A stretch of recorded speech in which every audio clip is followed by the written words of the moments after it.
फिर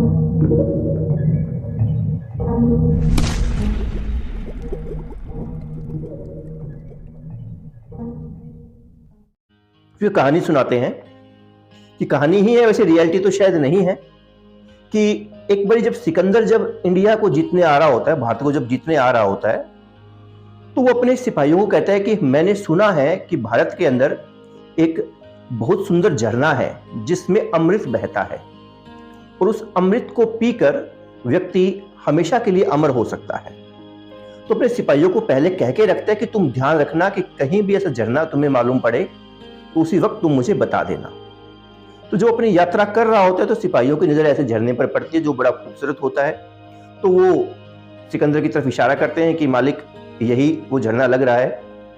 तो सिकंदर उसी वक्त उस झरने के आसपास पूरा पहरा टाइट कर देता है, किसी को वहां पर उसकी एंट्री, सबकी एंट्री वहां पर बैन कर देता है और फिर वो उस झरने की तरफ जाता है।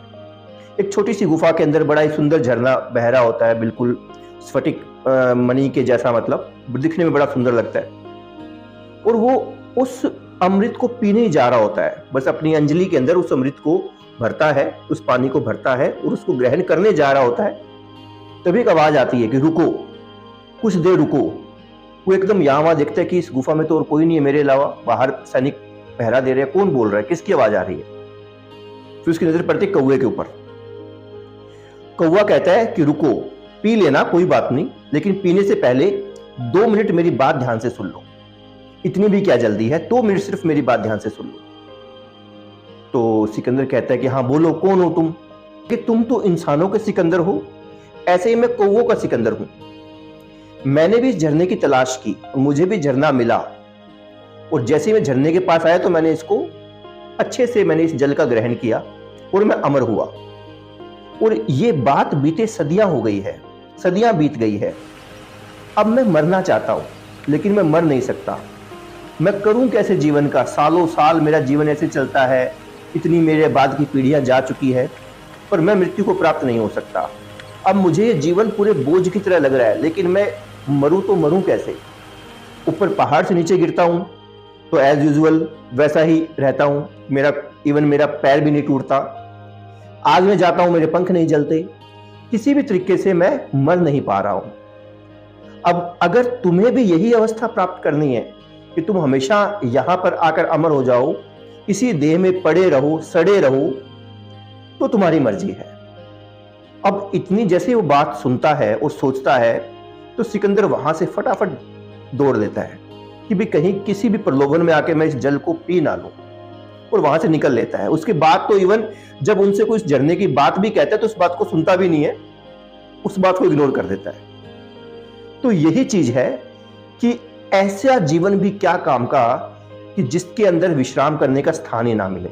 तो गिरीश चंद्र, तुम पूछते हो कि क्या मौत पर विजय पाई जा सकती है? तो मौत कोई जीवन से अलग चीज थोड़ी है। मौत जीवन को ही नया करने की प्रवृत्ति है, नया करने का तरीका है कि जीवन को नित्य नूतन रूप में कैसे लेके आया जाए। तो मौत उसका साधन है, मृत्यु उसका साधन है। तो ऐसे अमृत की तलाश ही क्यों करनी कि जो मृत्यु के ऊपर विजय पाए, बल्कि ऐसे अमृत की तलाश करनी चाहिए जो हमें जीना सिखाए। तो मुख्य प्रश्न ये नहीं होना चाहिए कि मृत्यु पर विजय कैसे पाई जा सकती है, मुख्य प्रश्न ये होना चाहिए कि जीवन को कैसे जिया जाए। जीवन को जीने की ओर हमारी ललक होनी चाहिए। ऐसा क्या करें कि हम इस मृत्यु के भी परे जा सके। जितने भी हमारे वेद है, उपनिषद है, बुद्ध, महावीर, वो सब क्या समझने की कोशिश कर रहे हैं और क्या समझाने की कोशिश कर रहे हैं कि जो हमारा जो समझ लो जो जीवन है, जो हम मनुष्य देही में आते हैं, उसके अंदर जो हमारी आत्मा का समझ लो एक संकीर्ण स्थान है, एक पिंजरा है, और उस पिंजरे में रहकर हमें ऐसा जीवन जीना चाहिए कि हम उस पिंजरे को हमेशा तोड़ के बाहर निकल जाए। कुरान, बाइबल भी इसी की तरफ इशारा करती है। और जो मृत्यु है ना, मृत्यु के केवल 2 ही उपयोग हो सकते हैं। अगर आपने अपने जीवन को अच्छे ढंग से नहीं जिया, बिल्कुल निद्रा के अंदर आपने अपना जीवन व्यतीत कर दिया, वही धन वैभव इकट्ठा करने के चक्कर में लगे रहे, तो भी मृत्यु तुम्हारी मित्र है।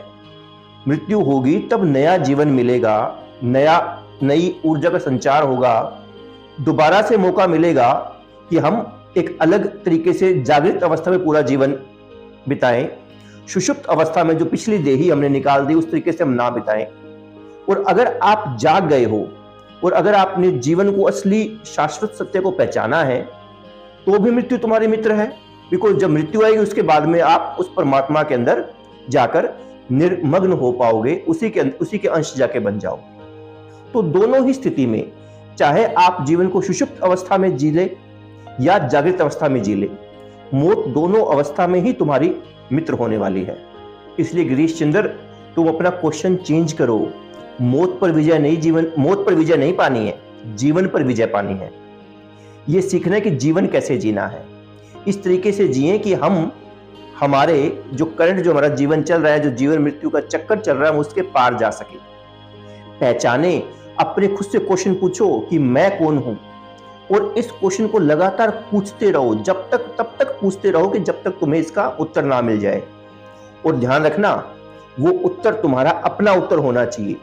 वो उत्तर मेरा दिया हुआ या भगवान बुद्ध का, महावीर का या क्राइस्ट का दिया हुआ उत्तर नहीं होना चाहिए।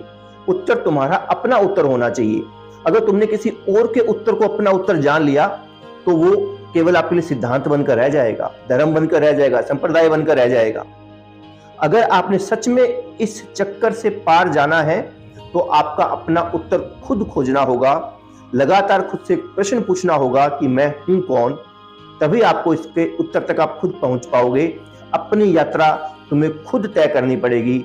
जिन लोगों ने अपनी यात्रा तय की है उनके उपदेशों के ऊपर चल के आप अपनी यात्रा तय नहीं कर पाओ। बिकॉज हर एक व्यक्ति की यात्रा अलग होती है। भगवान बुद्ध की यात्रा अलग रही होगी, राम की अलग रही होगी, महावीर की अलग रही होगी, पैगंबर मोहम्मद की अलग रही होगी, क्राइस्ट की अलग रही होगी, गुरु नानक देव जी की अलग रही होगी।